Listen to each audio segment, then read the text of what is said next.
এই হাজার হাজার মানুষের মধ্যে কার যেন জনম দুঃখিনী মা নাই।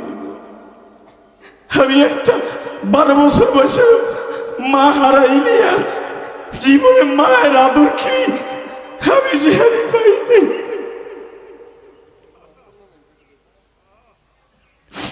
আমি ইলিয়াসের জিহাদি মায়ের দোয়া নিয়েই তোমাদের সামনে বয়ান করি ভাই। এই জন্যই দেখো হাজার হাজার মানুষ এই খাওয়া নেওয়া বাদ দিয়ে বসে আছে। নবী সেদিন ওই তায়েফের মাঠে বলছিল, তায়েফের ছেলেরা রে, আমার কিন্তু মা নাই রে, আমি জীবনে কোনোদিন আব্বা বলে কেউ রে ডাকি নাই। আমি মাত্র 23 দিন বয়সে তোমাকে এই তায়েফে হালিমায়ে সাদিয়ার দুধ পান করার জন্য আসছিলাম। এই তায়েফটা আমার মায়ের দেশ, দুধ মা হালিমার দেশ। আমার তোরা আর মারিস না রে,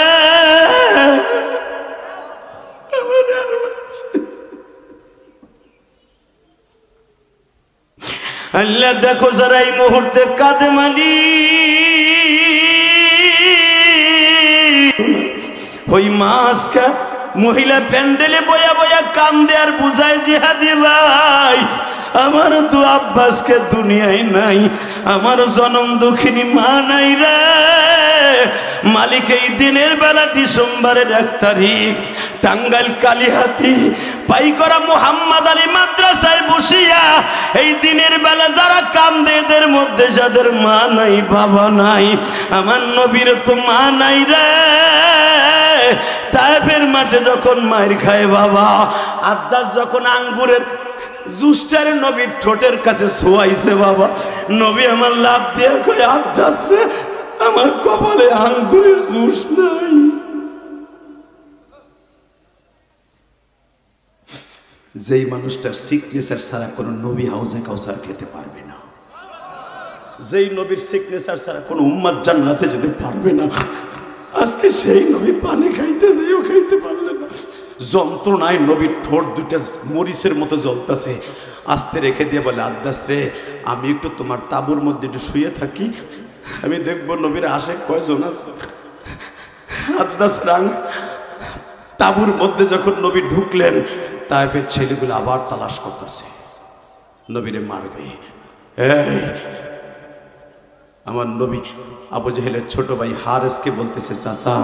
হারেস ইবনে হিশামকে বলে, চাচা আমারে তারা পায় নাই, কারণ আমার আল্লাহ পাহাড়ের ঢালুতি নিয়ে পাহাড়টাকে তুলার মতো নরম করে দিয়েছে। আল্লাহু আকবার জোরে বলতে হবে, আল্লাহু আকবার জোরে বলতে হবে। বেলা 4:30টার সময় যখন জিবরাইল আসছে, তার দল বলল আমার সাহায্য করতে। আমি দেখি হাজার হাজার ফেরেশতা আমার সামনে। জিবরাইল যখন বলল, নবী আপনার কি উপকারে আসতে পারি, তখন আমি হাত উঁচা করে বলছিলাম, তোমার কিচ্ছু করতে হবে না, মালিক আমার মায়ের খাওয়ার দৃশ্য দেখে মনে হয় তার ভাল লাগতেছে, এর লেগে আমার মায়ের খাওয়াইছে, তুমি আমার কি করবা, তুমি করার কিচ্ছু না। মালিক যদি আরো মায়ের খাওয়াই আমার উম্মতরে মাফ করাই দেয়, আমি রাজি আছি। এইবার চিল্লাবেন আর কানবেন।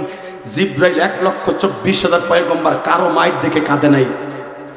জিবরাইল কোন নবীকে জবাই দিয়েছে, জিবরাইল এত দ্রুত কোনোদিন আসমান থেকে জমিনে আসে নাই। জিবরাইলকে যখন 4টার সময় আল্লাহ অর্ডার দিছে, আমার নবীর কাছে যা, নবী কি চাই দেখ। জিবরাইল বলে, হুজুর আমি এত দ্রুত আসছি আল্লাহর অর্ডার পাই, কারণ আমি আল্লাহর অর্ডার ছাড়া তো আপনার কাছে আসতে পারি না, আমি অত দ্রুত আসছি। দ্রুত আসছো, বেলা 8টার সময় যখন আমার মারে, তখন আসতে পারো নাই। নবী আমি আল্লাহর পাও ধরে সারা দিন কাঁদছি, আল্লাহ একবার অর্ডার দাও। এই মানুষটা মাত্র 6 বছর বয়সে মা হারাইছে, জীবনে বাপ বলে কাউরে ডাকে নাই। আমি জিবরাইল নিজে ওহী নিয়ে যাইয়া বলছি, ওয়া ইন্নাকা লাআলা খুলুকিন আযীম। এই লোকটার কাছে ওহী নিয়ে যাইয়া বলছি, লাকাদ কানা লাকুম ফি রাসূলিল্লাহি উসওয়াতুন হাসানা। এই লোকটারে এত সুন্দর ভালো ভালো কথা শুনাইছি, ওই লোকটারে মারে আমি কিছু করতে পারতাছি না। হালাকে এই লোকটার বিবি যে মক্কায় তারে দেখে রাখতো, খাদিজা 1 মাস আগে মারা গেছে। কত বিক্ষত বডিটা, বিবির শোকে। তার 8 দিন পরে তার চাচাটা মারা গেছে আবু তালেব।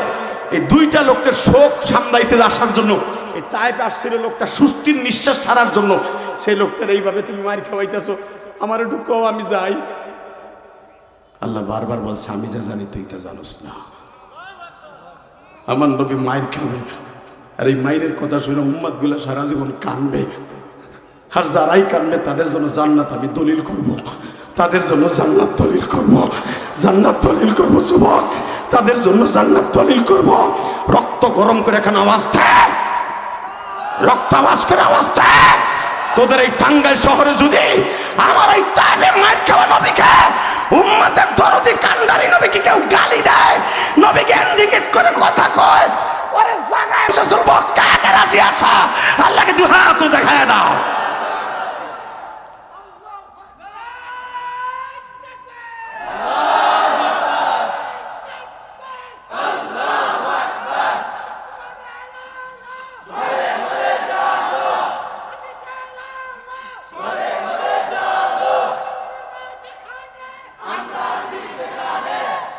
মারহাবা বলেন। আল্লাহ দেখো অধিকাংশ আলেমুল আমার চোখে পানি, কলেজের যুবকের চোখে পানি, অটোরিকশা চালানোওয়ালার চোখে পানি, দাড়িতে মেহেন্দি লাগানোর চোখে পানি। তোমার নবীর দেশটা যারা হজ করতে যে দেখছে তাদের চোখে পানি। নবীর দেশ যারা দেখছে তারা তোমার নবীর জীবনে ভুলতে পারবে না। ওই দেশটা যে কত রহমতের দেশ জীবনে ভুলতে পারবে না। সভাপতি সাহেব এই যে যাইছে না, হ্যাঁ সভাপতি সাহেব না, খুব ভালো মানুষ। হ্যাঁ সভাপতি সাহেব কতবার দেখছে এই দেশটা, মনে রেখো এই দেশে যারা একবার যায় পৃথিবীর অনেক কিছু বলা যায়, আমার নবীরে বলা যায় না। মৃত্যুর আগ পর্যন্ত একটা হাসি তার বুকের মধ্যে নবীর দেশের স্মৃতি থাকে। 40 দিন বলতো কেন হাসির দোয়া কবুল হয়? 40 দিন হাসির নামাজ পড়তে গেলে কাবা ঘরটা তার চোখের সামনে থাকে। হাজির কাছে জিজ্ঞেস করো, এই জন্য হাজির পায়ের দিক তাকাইলো সোয়াব, কারণ ওই পাও দিয়ে আমার নবীর দেশটা ঘুরে ঘুরে দেখছে, ওই পাও দিয়ে তায়েফে গেছে, ওই পাও দিয়ে ওহুদে গেছে। কষ্ট হইতেছে। আর মাত্র 10টা মিনিট কথা বলবো, মাত্র 10 মিনিট। কারণ কি জানেন? একটা মাত্র কারণ আছে। যেদিন আমি কান্নার ওয়াজগুলো বেশি করি সেদিন আমার বুকটা ব্যথা হয়ে যায়। আমি নিজের চেক দিয়ে রাখতে পারি না, কারণ আমি একজন আবেগপ্রবণ মানুষ, আমি আপনাদের মতো রক্ত করা মানুষ। হয়তো অনেকে আমার ওয়াজ ইউটিউবে শুনে বকাবাজি করেন, কিন্তু আমার মতো এশক দিয়ে, নবীর এশক দিয়ে ওয়াজ করা মঞ্চে জনগণ কান্দে, বক্তাও কান্দে, কম পাবেন। কারণ আমি আমার নবীকে অনেক ভালোবাসি, অনেক ভালোবাসি। আমি 1.5 মাস আগেও যখন রসুলের রওজা থেকে শেষ সালাম দিয়ে বিদায় নিয়ে আমি মদিনার থেকে সালাম দিয়ে যখন আমি রিয়াদে চলে যাইতেছিলাম প্রোগ্রামে, রিয়াদে 1 সপ্তাহ থেকে সের থেকে মক্কায় আইসা উমরা করে এই চুল লয়ে বাংলাদেশে আইছি। আমি রিয়াদ যাওয়ার সময় বলছিলাম, ইয়া রাসূলুল্লাহ আমি চলে যাইতেছি, আমার মতো গুনাহগারকে আপনি হয়তো মালিকের কাছ থেকে ডাইকে ডাইকে 22 বার আনলেন, আমি আর আসতে পারবো কিনা জানি।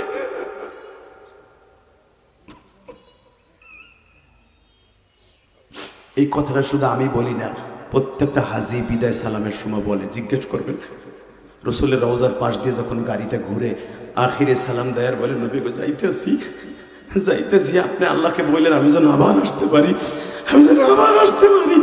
হাজিরে জিজ্ঞেস করে দেখেন হাজি কিচ্ছু চায় না, বাড়ি গাড়ি ধন সম্পদ কিচ্ছু চায় না, শুধু চাই নবী আর একবার আসতে চাই, নবী আর একবার আসতে চাই। আল্লাহু আকবার জোরে বলতে পারলো না, আর একবার আসতে চাই না। যখন কাইন্দা কাইন্দা হাজি কয় আল্লাহ পাকের দপ্তরে নবী আমার একটা দরখাস্ত সাবমিট করে দেয়, যেই হাজি বেশি কান্দে বিদায় সালামের সময় ওই আবার যেতে পারবে। মনে রাখবেন। কষ্ট হতেছে, আমার বুকটা ব্যথা করতেছে। 1:30টায় বয়ান শুরু করছি, 3টা বেজে যাবে। শুধু আপনাকে 2টা পাও ধরে বলছি, শুধু 2টা মিনিট আমার দিক তাকায় চোখের পানি ফেলায় ফেলে কাঁদবেন। আমার এই কান্নাগুলো অভিনয় না, আল্লাহর কসম, আল্লাহর কসম। নায়ক নায়িকারা অভিনয় করে, টাইগার বাম দিয়ে লোশন দিয়ে পানি বাইর করে। কোন উলামা একরাম নবীর ইশক দিয়ে বয়ান করতে যে কেউ অভিনয় করে চোখের পানি ফেলায় না, মা বাবার ওয়াজ করতে যে কেউ অভিনয় করে চোখের পানি ফেলায় না। এই পানিটা ডাইরেক্ট অন্তর থেকে আসে। আর এই পানিটা এমন একটা জিনিস, আপনি বিশ্বাস করেন বাংলাদেশে যত বড় বড় বক্তা আছে, সবচাইতে এলেমবিহীন আমলবিহীন যদি কোনো বক্তা থাকে আমি গুনাহগার হলাম তাদের মধ্যে একজন, আমার মতো গুনাহগার কেউ নাই। আমি যখন প্রতিদিন চেয়ারে বসি মনে মনে ভাবি, ইলিয়াস তোর ভিতর কি আছে? এই যে গতকালকে রাত্রে সিরাজগঞ্জ থেকে আইছি তারাস, হাজার হাজার যুবক চিল্লাইছে কাঁদছে। আমি তখন সাইডের সামনে বলছি, বলেন ইলিয়াসের মধ্যে কি আছে? যুবকগুলো পাগলের মতো চিল্লায় কেন? কলেজের ছেলেরা চিল্লায় কান্দে। সাইবি আমার বলে, আপনার ভিতরে কিছু নাই, কিন্তু আপনার ভিতরে যা আছে অন্য বক্তার ভিতরে তা নাই। অন্য বক্তারা কান্দায় 2 মিনিট 5 মিনিট, আর আপনি কান্দান 2 ঘন্টা। অবশ্যই আমার মওলার কাছে সবচেয়ে দামি হলো বান্দার চোখের পানি, আর চোখের পানি অভিনয় করে আনা যায় না বাবা। শুধু আমার দিকে তাকাবা আর কানবা। আমার নবী আবু জেহেলের ছোট ভাই হারেসকে বলতেছে, চাচা ও চাচা, উহুদের মাঠে আর তায়েফের মাঠের বর্ণনা আমি আপনার কাছে করতেছি।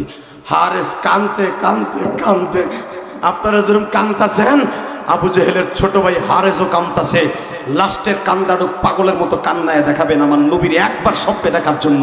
নবীর যুবক কেউ যদি দেখতে চায় স্বপ্নে, সে যেন নবীর কথা শুনে যেন অজরে কানতে থাকে। যেই চোখ দিয়ে নবীর কথা শুনে কানবা, ওই চোখ দিয়ে নবীরে দেখতে পারবা। লিল্লাহি তাকবীর। এবার কান্না রেডি করো। হারিসকে আমার নবী বলতেছে, আবু জেহেলের ছোট ভাই, চাচা জিবরাইল যখন আসছে বেলা 4টার সময়, ঠিক এই টাইমে এসে বলতেছে, নবী আমি কি করতে পারি? আমি বলছিলাম আপনার কিচ্ছু করতে হবে না, শুধু আমার এই রক্ত মাখা বডিটা, শরীরের রক্ত পড়তে পড়তে আমার চামড়ার মোজাটা শুদ্ধা, চামড়ার জুতাটা শুদ্ধা সিমেন্টের মতো লেগে গেছে পার সাথে। জিবরাইল তুমি যদি কাজ করতেই চাও তাহলে একটা কাজ করো, কি? আমার পুরো বডিটা ভিডিও করো ফিল্ম আকারে। কেন? আল্লাহ রেজিগাই ও কিল্লে কইছে, আল্লাহ তোমার অন্তর জানে, আল্লাহু আলিমুন বিজাতিস সুদূর। ওনার রেজিগাই বা কিল্লেকে ভিডিও কর। জিবরাইল ভিডিও এই জন্য করবি, 8টার সময় আসস নয়, 4টার সময় আইছস। এখন যেই পাথরের উপরে আমি বইছি, ওই পাহাড়টা এখনো আছে। মুসলমানের পোলা 750 ফুট উঁচা এই পাহাড়টা, এখনো দাঁড়ায় আছে। ওই পাথর পাহাড়ে কথা বলে, এখনো কথা বলে, এখনো কথা বলে। যাদের কান আছে তারা শুনতে পারে ওই পাথরের কান্না। ইমাম গাজালি যতবার ওই পাহাড়ের কাছে গেছে ততবার কানছে। ওয়াইস কুরনি যতবার নবীর ওই পাহাড়ের কাছে গেছে, নবীর জন্য পাহাড় কান্দে, ওয়াইস কুরনি শুনছে। আর ওয়াইস কুরনি পাগলের মতো পুরো তায়েব বের দৌড়েছে। এবার তুমিও কানবা। চরমনার মাঠে 2 দিন আগে ব্যাটারি চার্জ দিয়েছো না? চরমনার পাগল গুলো কেন ওই মাঠ বের দৌড়ে জানো? এরা যখন মওলার ইশকের আগুন কলিজায় লাগে, নবীর ইশকের আগুন কলিজায় লাগে, এই পাগলটারে কেউ ধরে রাখতে পারে না। চরমনাইরে বন্ধ কইও না বেড়া, এগুলো বন্ধ না, এগুলো আশিকে রাসূল, আশিকি আল্লাহ। আল্লাহু আকবার জোরে বলতে হবে। তাকাও এইদিকে, এইদিকে তাকাবার কানবা। জিবরাইল আমারে যেই পাথরগুলা দিয়া এই বডিটারে ক্ষত বিক্ষত করলো, আজকে বসার পাথরটা ইনজুরি হওয়ার পরে, অসুস্থ হওয়ার পরে পাথর নরম করলা, আর যেই পাথরগুলো আমার গায়ে লাগাইলো ওই পাথরগুলো নরম করতে পারলি না, তো তোর আমার বডিটা ছিদ্র হইতো না। পিরিত দেখাইতেছ, পিরিত দেখাইতেছ। তোমার মালিককে কয়া, যেই পাথরগুলা দিয়ে আমার বডিটা ছিদ্র করছে, ওই পাথরগুলো আমি রেখে দিছি। কিয়ামতের মাঠে এই পাথরে ভিডিও করে নিয়ে যাবা। আমার পাই করার উম্মাদ গুলো যখন আমার এই পাথরের কথা শুনে কানবে, আমার এই উম্মাদের টান দিয়ে আমি জান্নাতের গাড়িতে উঠাবো, আমার জান্নাতের গাড়িতে উঠাবো, আমার জান্নাতের গাড়িতে উঠাবো।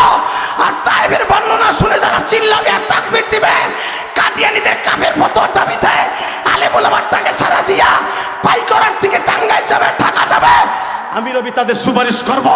দীপ্ত কণ্ঠে আওয়াজ দাও, জীবনের বিনিময় হলো নবীর দুশমন যারা আছে কাদিয়ানীদের বিরুদ্ধে ও মুসলমান দাবিতে কে কে বাড়ি ছাড়তে, গাড়ি ছাড়তে, জীবন দিতে রাজি কে কে আসো? গলা ফাটাই আল্লাহকে জোরে একটা তাকবীর ধরি দিয়ে উলামায়ে কেরাম দেখায় দাও।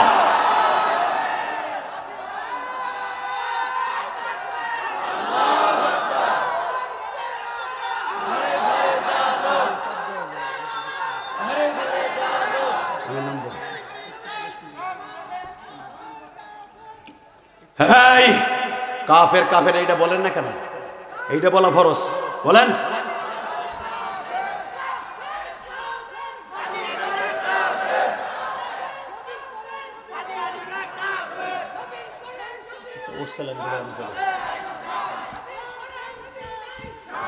ইনশাআল্লাহ ইনশাআল্লাহ যদি এই সরকার কাদিয়ানীদের কাফের ফতোয়া না দেয়, ক্ষমতার দরকার হয় জোর করে বসবে।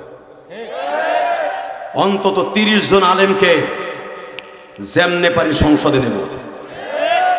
তারপরে মামুনুল হকের মতো আর ফয়জুল করিমের মতো 2টা বাঘ গেলি হয়েছে। এরপরে চান্দুগুলা কেমনে পিটাইতে হয় আশেকে রাসূলের কলেজের যুবকদেরকে নিয়ে আদায় করব। কাদিয়ানীরা মসজিদ বানাইতেছে, শুনছো? ফেসবুকে দেখছো আজকে মসজিদ বানাইতেছে ওরা পঞ্চগড়ে, ঢাকায় নারায়ণগঞ্জে মসজিদ বানাইতেছে। কত বড় সাহস! পাকিস্তান থেকে সৌদি আরব থেকে মেহমান এনে ইউনূস সরকারের কান পর্যন্ত দাওয়াত দিলাম, এরপরে মসজিদ উদ্বোধন করছে গতকালকে। তারা জীবনের বিনিময়ে আওয়াজ দাও, যারা বাউল ফাউলের পক্ষে, কাদিয়ানীদের পক্ষে কথা বলবা, কপাল ভালো হবে না। রাজি আছেন না নাই? রাজি আছেন না নাই? ইনশাআল্লাহ বলেন। 30টা সেকেন্ডে দীপ্ত কণ্ঠ আওয়াজ দিয়ে বলবেন, আমার মতো যাদের এই মাহফিলে মা নাই, বাবা নাই, যাদের চোখ দিয়ে অঝরে পানি পড়ছে, আমার মনে হয় একটা লোকও নাই অন্তত নবীর কষ্টে কষ্ট না পাইয়া কাঁদে নাই এমন একটা লোক নেই। আজকের মাহফিলের সভাপতি সাইফিও কাঁদছে, আমলুমা কাঁদছে, সভাপতি কাঁদছে। আমার মন কেন জানি বলে এই দিনের বেলার চোখের পানি মাওলার আদালতে চলে গেছে।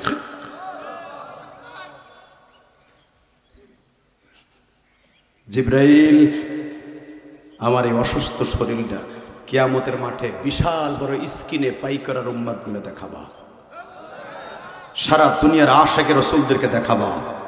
তারা দেখবে আর বুঝবে যে আমার কি পরিমাণ মারছিল। চাচা, আমি 2টা বর্ণনা ঠিক মতো করতে পারি না, একটা তায়েফের বর্ণনা আর একটা হলো উহুদের মাঠের বর্ণনা। আমার দাঁত 2টা ভেঙে দেওয়ার পরে চাচা আজকে বলতেছেন আমার খারাপ দেখা যায়। ও চাচা, ইবনি কুমাইয়া যখন আমার বাড়ি দিয়ে দাঁত 2টা ভেঙে দেয়, আমি সেই কাল থেকে নিয়ে হিজরাতের 4র্থ সালের পরের থেকে নিয়ে এই পর্যন্ত আজও পর্যন্ত আমি ঠিক মতো গোশত সবাই খাইতে পারি না, কারণ আমার এই কাঁচা দাঁত 2টা পিড়াইয়া ভাঙছে, লোহার হেলমেট আমার মাথার মধ্যে ভাঙ্গে ঢুকাইতেছে। আমি এখনো মাথা সোজা করে দাঁড়াইতে পারি না। যারা আমার এই উহুদের মাঠের আর তায়েফের মাঠের বর্ণনা শুনে কাঁদবে, আমি নবী তাদেরকে লইয়া জান্নাতে যাব। নবীর সাথে জান্নাতে যাওয়ার নিয়ত আছে না নাই? যাবেন সবাই? হাত 2টা উঠান তো দেখি, জোরে উঠা। কলিজার যুবক উঠা। হায় আল্লাহ, ডিসেম্বরের 1 তারিখ জোহরের নামাজের পরে আল্লাহ দেখো তোমার নবীর সাথে জান্নাতে যাবে, তোমার নবীর সাথে জান্নাতে যাবে, 5 ওয়াক্ত নামাজ পড়বে। আর মাত্র 30 দিন পরে আমার বাংলাদেশ থেকে 2025 সাল বিদায় নিয়ে চলে যাবে, কারণ ডিসেম্বর 31 মাস। আর 30 দিন পরে আমার বাংলাদেশ থেকে, আমার জীবন থেকে 2025 সাল হারিয়ে যাবে। আর কোনোদিন এই 25 সাল ফিরে আসবে না। ডিসেম্বরে 1 তারিখ আমার লাইফ আর ফিরে আসবে না। আজকে হাজার হাজার মানুষ জোহরের পরে ডিসেম্বরে 1 তারিখ ওয়াদা করছে, এদের বাবা মাকে তুমি মাফ করে দিবা, এদের সন্তানদেরকে ওলিমা বানাই দিবা। আল্লাহ তুমি মাফ কইরা দাও এই টাঙ্গাইল কালীহাতি বাসী রে, মাফ করিয়া উঠাইবা হাসর। বাবা, আমার দিক তাকাবেন, কোন দিক গাঁটটা ঘুরাবেন না। আমি আপনার মতো মাহারা, আমি আপনার মতো গুনাহগার। এই ময়দানে আমার মতো গুনাহগার কেউ নাই, সবাই নেককার, আমি গুনাহগার। আমি গুনাহগারের কথা শুনে আল্লাহর হুকুমে কাঁদছেন। আজকের চোখের পানি মওলাই ফিরাই দেবে না। আমার মতো যাদের মা হারায় ফেলছেন কবরে, বাপ কবরে, একদিন আপনিও কবরে চলে যাবেন, আপনার ছেলে মেয়েরাও বলবে আমি এতিম। 30টা সেকেন্ড এমন এতিম বাবা আছেন, আমারে বলা হয়েছে এই মাদ্রাসা এতিমখানার জন্য। বিশ্বাস করেন, বাংলাদেশে বহুত মাদ্রাসা দেখছি, এই পাইকরা যদি অজপাড়া গায়, 3টা থানার মাঝখানে, ভাষায়, কালীহাতি,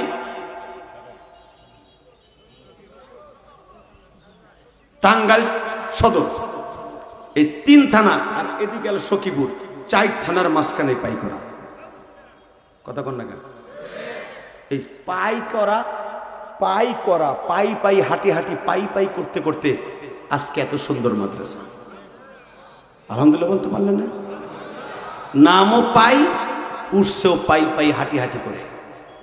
30টা সেকেন্ড আল্লাহর কোনো বান্দা আছেন কি এই পাই পাই করে হাঁটি হেঁটে এই জান্নাতি মাদ্রাসাটার জন্য? যুবক ভাই তোর পাও ধরছি বল, ওইখানি বয়ে পড়, প্যান্টে ধুলা ভরা, তুই জান্নাতে যাবি বল। তুই তোর বৌরি যে কোষ না তোর ডালিঙ্গে যে কোষ, ওয়াজে যে ধুলা ভরাইছি, ফাঁসা দেখলে দেখ, নাহলে যা। ডাক রে বান্দা আল্লাহকে ডাক, বলেন না, ডাক রে বান্দা আল্লাহ ছাড়া মাবুদ নাই রে, আল্লাহ ছাড়া মাবুদ নাই রে জগতের উপর। ডাক রে বান্দা আল্লাহকে ডাক, দেন না, ডাক ডাক ডাক ডাক ডাক ডাক ডাক ডাক। কার লাগিয়া কান্দ বাজানাই, কার লাগিয়া কান্দ যুবক, সে শুয়ে আছে মদিনায়। যার লাগিয়া আসমান কান্দে কান্দে ফেরেশতা, যার লাগিয়া আসমান কান্দে কান্দে ফেরেশতা, যার হাসিতে মালিক হাসে, যার দুঃখে কাঁদে বান্দা, যার চোখেরই পানি দেখা মাখলুক কাদা।